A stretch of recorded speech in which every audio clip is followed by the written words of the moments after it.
नमस्कार दोस्तों, welcome to our channel SM physics 5 question in 5 minute for NEET 2025 physics series में आज हम करेंगे ग्रेविटेशन का पार्ट 2। इस वीडियो में 5 क्वेश्चन करेंगे। चलिए शुरू करते हैं इसका video. Question number 1, mass particles of 1 kg each are placed along x axis as x equal to 1 2 4 8 till infinite, then gravitational force on a mass of 3 kg placed at origin is। देखिए यहाँ पे origin पे 3 kg का मास है, उससे x axis में 1 point पे, then 2 पे, देन 4 पे, इसी तरह इन्फिनाइट तक 1 kg के मासेस है। तो ये जो 3 kg origin पे उसके ऊपर ग्रेविटेशनल फोर्स अपने को निकालना है।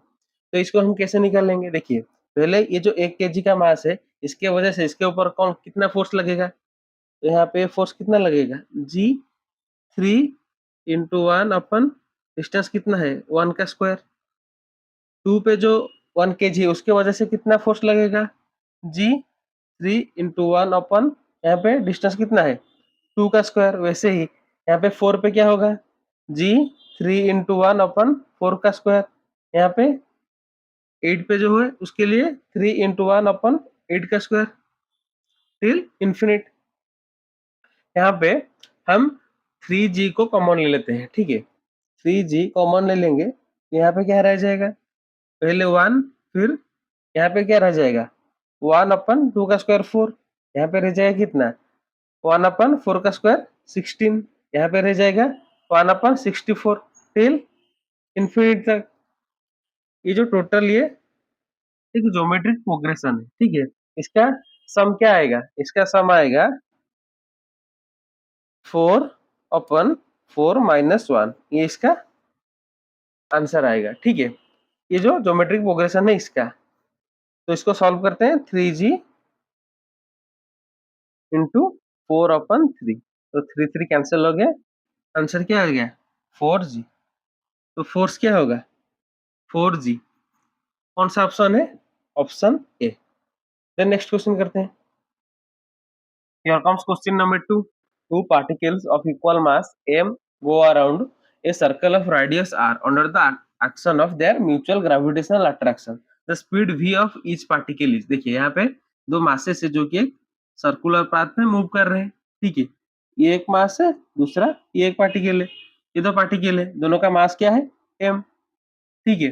तो यहाँ पे निकालना क्या है? इनका स्पीड निकालना है। देखिए यहाँ पे इन दोनों के बीच में एक ग्रेविटेशनल फोर्स होगा, उसको हम यहाँ पे इन दोनों के बीच में जो डिस्टेंस है इसको हम 2r मान लेते हैं। तो इनके बीच में जो ग्रेविटेशनल फोर्स होगा वो क्या हो जाएगा? F इक्वल टू जी, दोनों का मास सेम है तो m स्क्वायर ले लेते हैं। m into m upon distance क्या है 2r, तो 2r का स्क्वायर। यहाँ पे ये जो सर्कल में मूव कर रहे हैं तो सेंट्रीपिटल फोर्स कहाँ लगेगा? बाहर की तरफ। ये होगा कितना? M v square upon are. दोनों को कंपेयर करके सॉल्व करते हैं, तो ये gravitational force equal to centripetal force m v square upon r को कंपेयर करते हैं। तो यहाँ पे जी एम स्क्वायर में से एक एम कैंसिल हो जाएगा, रह गया एम। नीचे ये आर स्क्वायर से एक आर कैंसिल हो गया, तो नीचे रह गया कितना? 4r इक्वल टू भी स्क्वायर। तो भी क्या हो जाएगा? भी हो जाएगा जी एम अपन 4r का रूट ओवर। तो कौन सा ऑप्शन है यहाँ पे? ऐसा कोई ऑप्शन है? जी हाँ, ऑप्शन ए। ये 4 को बाहर निकाल लेंगे, 1/2 जी एम अपन आर का रूट ओवर। ये आ गया अपना स्पीड। कौन सा है? Option A. Then next question करते हैं। Here comes question number 3. Mars has a diameter of approximately 0.5 of that of Earth. Mass of Mars is 0.1 of Earth's mass. The surface gravitational field strength on Mars as compared to that of Earth is a factor of। यहाँ पे अर्थ पे मास पे दोनों पे हम gravitational field strength का ratio निकालेंगे, ठीक है। तो यहाँ पे फर्स्ट ऊपर ले लेते हैं मार्स का ग्रेविटेशनल फील्ड स्ट्रेंथ, नीचे लेते हैं अर्थ का, ठीक है। यहाँ पे एम मतलब मास, ई मतलब अर्थ, ऐसे इंडिकेट किया है, ठीक है। तो ग्रेविटेशनल फील्ड स्ट्रेंथ का फॉर्मूला क्या है? G m upon r square. यहाँ पे जी मार्स का मास को हम ऐसे नीचे एम लिखते हैं, अपन रेडियस ऑफ मार्स को ऐसे आर एम लिखते हैं, ठीक है। ऐसे अर्थ के लिए जी मास के अर्थ के मास को एम से लिखते हैं, रेडियस को आर लिखते हैं। ठीक है, तो यहाँ पे यूनिवर्सल ग्रेविटेशनल कांस्टेंट कैंसिल हो जाएगा, ऊपर रह गया कितना, मार्स का मास, ये अर्थ का रेडियस ऊपर चला जाएगा तो आर ई का स्क्वायर, नीचे रह गया एम ई, ये आ गया नीचे आर एम का स्क्वायर। अभी इनके वैल्यू पुट करते हैं। क्वेश्चन में गिवन क्या है, मार्स का मास 0.1 ऑफ अर्थ मास है, मतलब mass of Mars equal to 0.1 of Earth mass, यानी कि एम ई अपन 10। तो यहाँ पे मार्स के मास के जगह पे ये वैल्यू पुट करते हैं तो ये आ जाएगा एम ई अपन 10, नीचे एम ई है।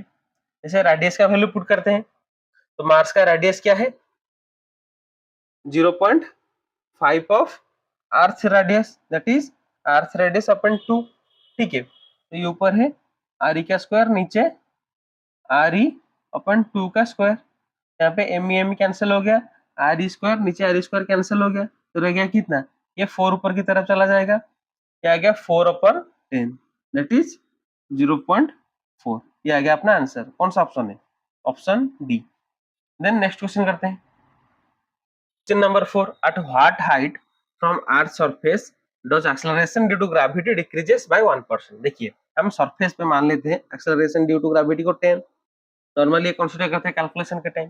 तो जब 1% डिक्रीज होगा तो नया एक्सेलरेशन ड्यू टू ग्रेविटी क्या होगा, 9.91%।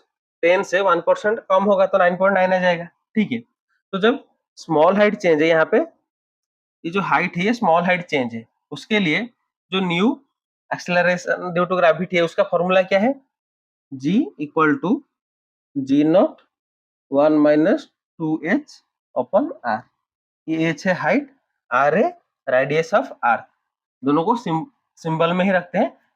एज तो निकालना है, आर का वैल्यू भी पुट नहीं करते हैं, इसको आर फॉर्म ही रखते हैं। ठीक है, तो ये new acceleration due to gravity क्या है 9.9, जी नॉट क्या है 10, ये है अपना 2h upon r, 1 minus 2h upon r. तो यहाँ पे 10 इस तरफ ले आता है, ये रह गया 1 minus 2h upon r equal to ये हो गया 0.99। तो 2h अपन आर क्या हो जाएगा, 1 से इसको माइनस कर लेते हैं 0.01, तो h क्या हो जाएगा, h हो जाएगा अपना 0.01 r अपन 2। ये आ गया हाइट, जिस हाइट पे acceleration due to gravity 1% decrease करेगा। देन नेक्स्ट क्वेश्चन करते हैं, here comes question number 5, what is the value of acceleration due to gravity at height equal to half the radius of earth from surface of earth. यहाँ पे height क्या है, half of radius. ठीक है, यहाँ पे हाइट बड़ा है तो इसके लिए जो change in acceleration due to gravity का फॉर्मूला है वो क्या होगा, तो नया एक्सेलरेशन ड्यू टू ग्रेविटी का चेंज होने के बाद जो एक्सेलरेशन ड्यू टू ग्रेविटी होगा बड़े हाइट की वजह से, उसका फॉर्मूला है g equal to g0 upon 1 plus h upon r का स्क्वायर। छोटे हाइट वाले के लिए, जो स्मॉल हाइट था उसके लिए प्रीवियस क्वेश्चन में हमने फॉर्मूला किया, ये बड़े हाइट के लिए। यहाँ पे g0 अपन h का r के साथ क्या रिलेशन है, h है r अपन 2, तो वैल्यू पुट करते हैं, r अपन ये आ जाएगा 2r का स्क्वायर, तो ये आर आर कैंसिल हो गया, तो नीचे रह गया कितना, ये रह गया अपना g0 अपन ये 2, ये आ गया 3 अपन 2 का स्क्वायर, दैट इज 4g0 अपन 9। तो ये आ जाएगा अपना एक्सेलरेशन ड्यू टू ग्रेविटी जब height half of radius change होगा तब। ठीक है, तो यहाँ पे खत्म करते हैं इस वीडियो को, नेक्स्ट वीडियो में और 5 क्वेश्चन करेंगे। Thanks for watching.